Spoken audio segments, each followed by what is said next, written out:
CM గారు చంద్రబాబు గారు మాట్లాడుతూ Telugu YSR Congress party killer party అని ఆపాదిస్తూ, అలాగే నిత్యానంద రెడ్డి, జగన్మోహన్ రెడ్డి గారి మేనమామ రవీంద్రనాథ్ రెడ్డి వీళ్ళ భూదందాలే దీనికి ముఖ్య కారణం అంటూ మా పైన ఆరోపణ చేయడం జరిగింది. చంద్రబాబే ప్రజలందరికీ తెలుసు, చంద్రబాబే నీచ రాజకీయాలు చేస్తాడు అని, నికృష్టపు రాజకీయాలు చేస్తారని, హత్యా రాజకీయాలు ఆద్యుడు ఆయనే అని ప్రజలందరికీ బాగా తెలుసు. హత్యా రాజకీయాలు చేయడం పూర్వం నుంచి, మల్యాల బాజీ ఆత్మహత్య నుంచి మొదలుకొని రాఘవేంద్రరావు ఒక రిటైర్డ్ ఆఫీసరు, ఆయన హత్య, వంగవీటి మోహన్ రంగా. సో ఇట్లా చెప్పబడితే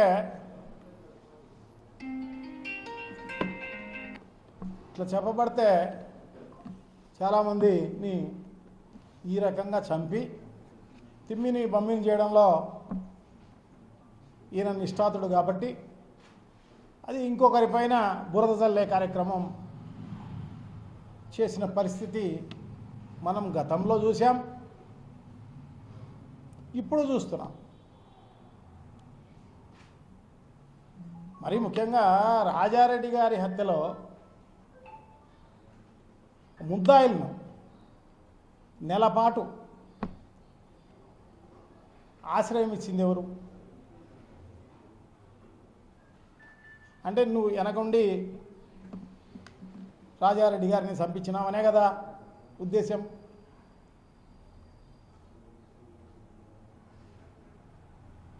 సో ఈ రకంగా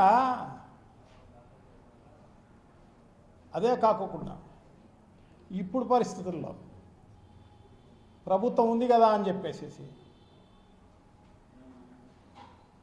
పిన్నెల్లి రామకృష్ణారెడ్డి అయితేనేమి, ఇక్కడ అయితేనేమి, మిగతా అంబటి రాంబాబు అయితేనేమి, జోగి రమేష్ అయితేనేమి, వీళ్ళందరూ వీళ్ళే కంప్లైంట్ ఇచ్చిన వాళ్ళు. జోగి రమేష్ అయితే ఇక్కడ డెన్ ఉంది,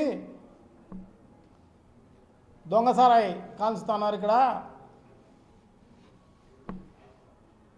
సో దొంగసారాయి ఈ డెన్ ఉంది ఇక్కడ తయారు చేస్తున్నారు అని చెప్పేసి కంప్లైంట్ ఇచ్చిన ఆయన పైనే అదే కేసు పెట్టడం జరిగిందన్నమాట. కనుక్కున్నాడు కాబట్టి. సో వీళ్ళు చేసే భాగవతాలు కప్పిపుచ్చుకునే దానికోసము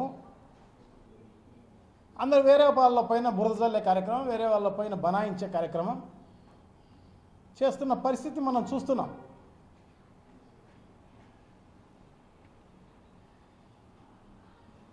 చాలా దారుణం. సో ఇదే కాకుండా ఏదో భూనందాలని చెప్పేసి నా పైన ఆరోపించడం జరిగింది.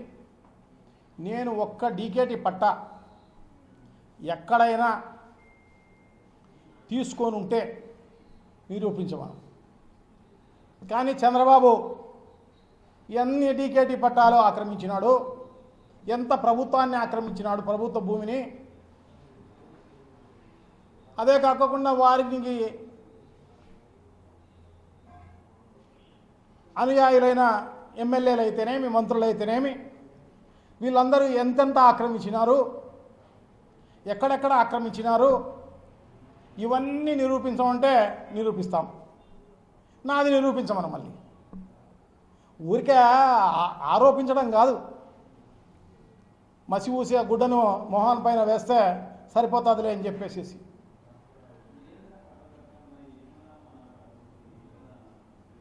ఏ దానిపైన కూడా ఎటువంటి విచారణకైనా నేను రెడీ. మరి మీరంతా రెడీనా? మరి ఈరోజు సోకాల్డ్ పేపర్లు రాస్తున్నాయి, ఈనాడు పేపర్, ఇవన్నీ ఎంతమందిని అరెస్ట్ చేసేసి ఆయన ప్రెస్సులు పెట్టుకున్నాడు అనేది చెప్పమంటే చెప్తాం. ఒకటి హైదరాబాద్లో film city, Ramoji film city, దాంట్లో ఎన్ని డీకేటీ పట్టాలు ఉన్నాయి, ఎంత ప్రభుత్వ భూమి ఉంది, ఇవన్నీ చెప్పమంటే చెప్తాం. అంతెందుకు, ఈ ఊరిలో ఉన్న ఈనాడు పేపర్ ఎక్కడైతే పెట్టడం జరిగిందో ఆ భూమిలో కూడా కేసీ కెనాల్కి సంబంధించిన కాలువలు ఉన్నాయి. అవన్నీ బూడ్చేసి ఆయన నిర్మించుకోవడం జరిగింది. అది కాని రాదు, వేరే వాళ్ళ గురించి చెప్తారు. వాళ్ళు ఎవరైతే తీసుకున్నారో ఆ ఈనాడు పేపర్ పక్కన, వాళ్ళకు సంబంధించి ఆ కాలువకు సంబంధించి ఇరిగేషన్తో పర్మిషన్ తీసుకోవడం జరిగింది. సో పంట లేదు అని చెప్పేసేసి, అదే కాకోకుండా అది మూసేలే, పంట లేకపోయినా ఆ కాలువను ఆయకట్టు లేదని చెప్పినా కూడా మూసేలే, దానికి డైవర్ట్ చేస్తూ అప్రూవల్ తీసుకోవడం జరిగింది, జీవో ఇవ్వడం జరిగింది ఇరిగేషన్ శాఖ, పర్మిషన్ తీసుకొని చేయడం జరిగింది తప్ప నీలాగా బూట్ చేసి కట్టిన పరిస్థితి కాదు. కొంచెం ఆలోచన చేసుకోవాల్సిన అవసరం తప్పకుండా ఉంది. ఊరికే పేపర్ ఉంది కదా అని చెప్పేసి న్యూస్ రాయకోకుండా మీ వ్యూస్ రాసే కార్యక్రమం జరుగుతోంది. చాలా దారుణం ఇటువంటి మీడియా ఉండడం. మరి ఆంధ్ర రాష్ట్రంలోనే ఈ రకంగా ఉన్న పరిస్థితి కనపడుతోంది. అంతేందుకు, ఇక్కడికి సంబంధించి ఈ దస్తగిరి హత్య కేసుకు సంబంధించి ప్రెస్ వాళ్ళు ఇన్వెస్టిగేషన్ చేస్తున్నారా, పోలీస్ ఇన్వెస్టిగేషన్ జరుగుతోందా? రోజుకొక కథనం. అంటే ప్రజలను తప్పుదో పట్టించేదానికి, వీళ్ళందరూ ఇటువంటి వాళ్ళని చెప్పడానికి ఈ రకంగా చేస్తున్నారు తప్ప ఇంకో రకమైన కార్యక్రమం కాదు. అంటే పోలీసులు లీక్ చేస్తున్నారా వీళ్ళకు, వీళ్ళే పోలీసులకు చెప్తున్నారా?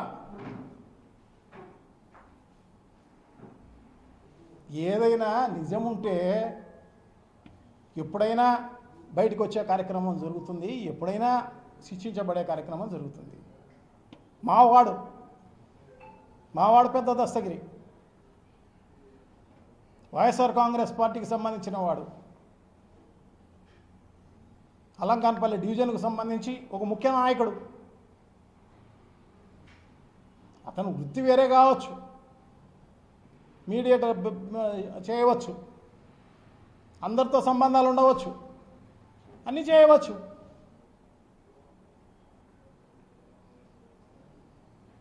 వైఎస్ఆర్ కాంగ్రెస్ పార్టీ వాడు చనిపోతే మేము తెలుగుదేశం పార్టీ వాళ్ళపైన మేము అభియోగం చేయాలి. అది పక్కన పెట్టి ఆశ్చర్యం. ఎందుకంటే దస్తగిరి హత్య కానీ చనిపోవడం కానీ నిజంగా అటువంటి చావు వచ్చే వ్యక్తి కూడా కాదు. అతను చాలా మంచివాడు, అందరితో బాగుండేవాడు, కలుపుకోరుతనంగా ఉండేవాడు. ఒక వైఎస్ఆర్ కాంగ్రెస్ పార్టీతోనే కాదు, ఈ జిల్లాలో ఉన్న చాలామందితో, ప్రముఖులందరితో మంచి పరిచయాలు ఉన్నవాడు. దురదృష్టకరం. ఏదో సామెత ఉంది, మొగుడు చనిపోయి ఆమె ఉంటే ఎవడో ఇంకొకడు వచ్చి రాయి వేసినాడంట. అట్లా ఉంది.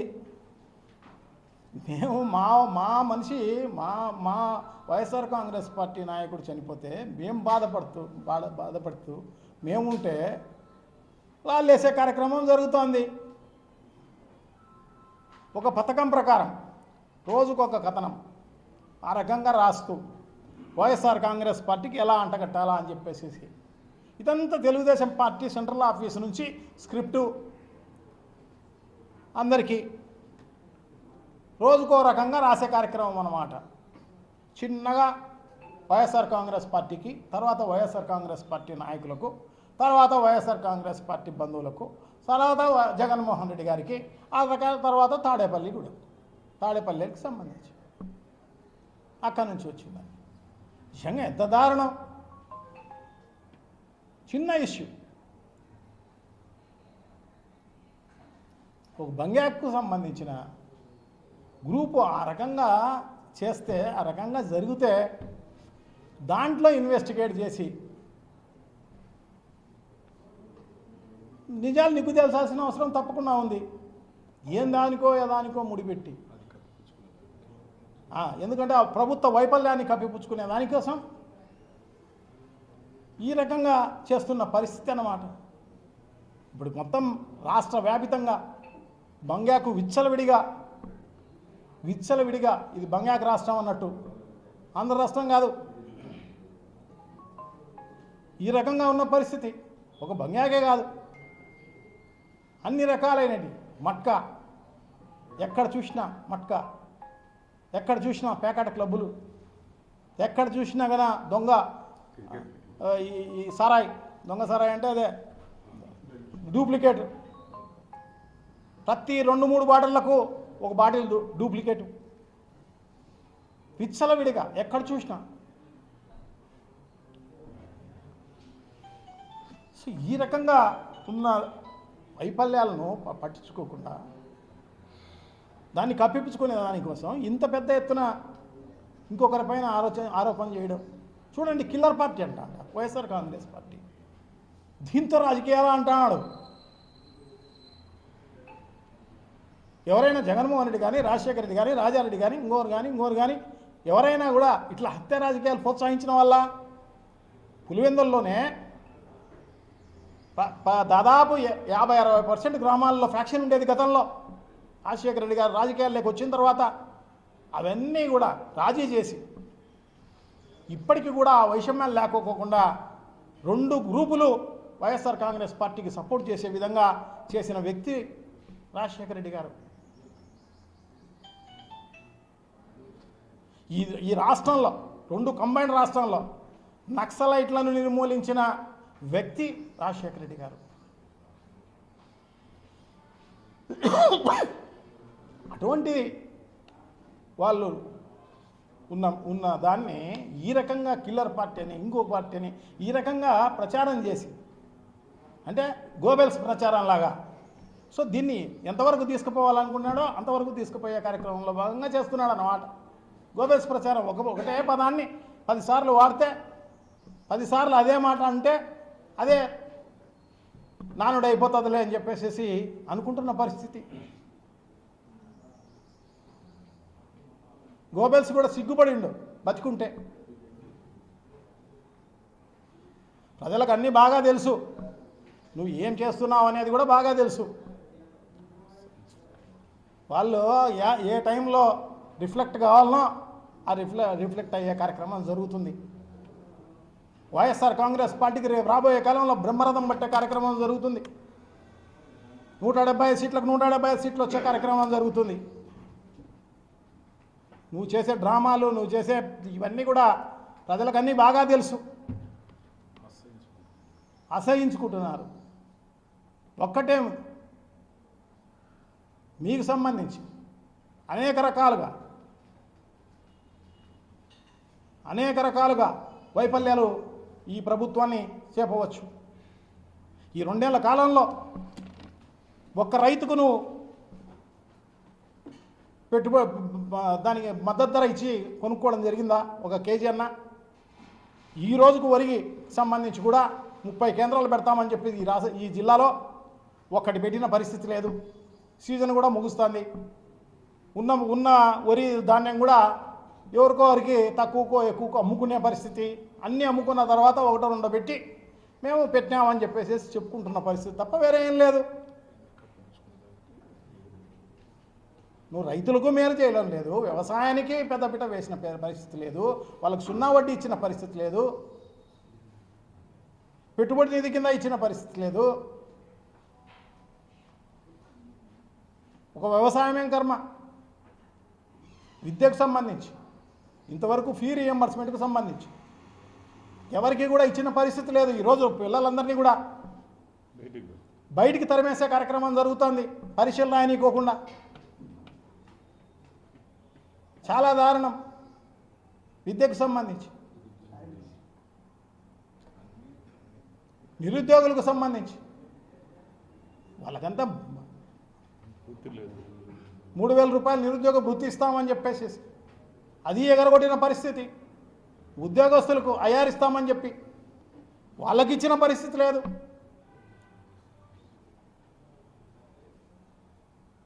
చాలా దారుణం. వైద్యానికి సంబంధించి ఈరోజు ఆరోగ్యశ్రీ అనేది నెట్వర్క్ హాస్పిటల్లో లేవు. ప్రైవేట్ హాస్పిటల్కి సంబంధించి వాళ్ళు స్ట్రైక్ చేస్తున్న పరిస్థితి ఈరోజు కనపడుతోంది. అంటే నువ్వు డబ్బులు ఇవ్వలేని పరిస్థితిలో ఉంది కాబట్టి ఈ రకమైన పరిస్థితి. అంతకుముందు ప్రభుత్వంలో కూడా నువ్వు 1,200 కోట్ల రూపాయలు బాకీ పడింటే అవన్నీ కూడా జగన్మోహన్ రెడ్డి గారి ప్రభుత్వం తీర్చడం జరిగింది నెట్వర్క్ హాస్పిటల్స్. కానీ 3,55,000 కోట్ల రూపాయలు అప్పు అయితే చేయడం జరిగింది. ఇంత అప్పు చేసి ఒక్క సూపర్ 6 కానీ సూపర్ 7 కానీ సరిగా ఎక్కడా అమలు చేసిన పరిస్థితి లేదు. లేకపోయినా ఇంత అప్పు చేసి ఏం చేస్తున్నావు? ఆ డబ్బులు శ్వేతపత్రం రిలీజ్ చేయాల్సిన అవసరం తప్పకుండా ఉంది.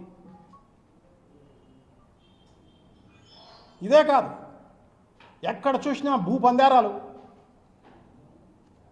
నీ బినామీలకు, నీకు కావలసిన వారికి, నీకు 90 పైసలకు 70 పైసలకు ఇచ్చే కార్యక్రమం జరుగుతోంది. ఇవన్నీ ఉరకపోవు. డెఫినెట్గా ఇవన్నీ కూడా ముందుంది ముసళ్ళ పండగ. ఈ రకంగా భూపందేరాలన్నీ కూడా చేసి వైజాగ్లో అయితేనేమి, విజయవాడలో అయితేనేమి, ఇంకోటి అయితేనేమి, ఇవన్నీ కూడా. ఇదే కాదు, అమరావతికి సంబంధించి కూడా పనులు అని చెప్పేసేసి నువ్వు 52,000 కోట్ల రూపాయలకు టెండర్ పిలిచి ఆ మొబిలైజేషన్ అడ్వాన్స్ కోసం నువ్వు ఆ టెండర్లు పిలవడం జరిగింది తప్ప ఇంతవరకు ఆడ ఒక ఇటుక పెట్టింది లేదు, ఒక తట్టెడు సిమెంట్ కూడా వేసిన పరిస్థితి లేదు. 5,200 కోట్ల రూపాయలు బైబ్యాక్లో మనకు వచ్చింది కాబట్టి దానికోసమే మనం పెట్టడం లేదు. అంటే ప్రభుత్వ డబ్బును ఎలా మన జోబిలోకి రావాలా అనేది ఆలోచన చేసి చేయడం జరుగుతుంది తప్ప నువ్వు ఇంకో రకమైన కార్యక్రమం కాదు. ఇదొకటేనా? పోలవరంకు సంబంధించి కూడా అది కూడా ఊరిక టెండర్లు పిలిచి గతంలో ఉన్న టెండర్లు క్యాన్సిల్ చేసి దానికి మొబిలైజేషన్ అడ్వాన్స్ ఇచ్చి, గతంలో లేదు జగన్మోహన్ రెడ్డి గారి పరిపాలనలో మొబిలైజేషన్ అడ్వాన్స్ అనేది, రివర్స్ టెండరింగ్ ఉండేది. అది పోయి ఈరోజు బుద్ధి పుట్టినట్టు పెంచి టెండరు ఎస్టిమేట్స్ అన్ని పెంచి మొబిలైజేషన్ అమౌంట్ తీసుకునే కార్యక్రమం జరుగుతోంది. భూపందేరాల రకంగా చేసే కార్యక్రమం జరుగుతోంది. ఎక్కడ పడితే అక్కడ. చాలా దారుణం.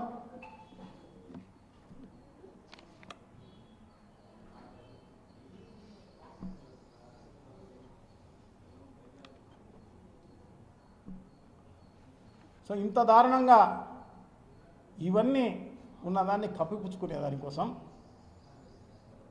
ఈ రకంగా ఇంకొకరిపైన బురద జల్లే కార్యక్రమం చేస్తున్న పరిస్థితి పక్కన పెట్టి ఈ రకంగా చేసే కార్యక్రమం జరుగుతోంది కాబట్టి సో తప్పకుండా ఇవన్నీ కూడా ప్రజలంతా గమనిస్తూనే ఉన్నారు. డెఫినెట్గా మీకు మీ ప్రభుత్వానికి గుడ్ బై చెప్పే రోజులు తప్పకుండా వస్తాయని చెప్పేసి నేనైతే భావిస్తూ ఇప్పటికైనా నిజాలు మాట్లాడే కార్యక్రమం చేయండి. ప్రజలకు నిజాలు చెప్పి ప్రభుత్వ పరిపాలన చేయండి. ఇచ్చిన హామీలను నెరవేర్చండి.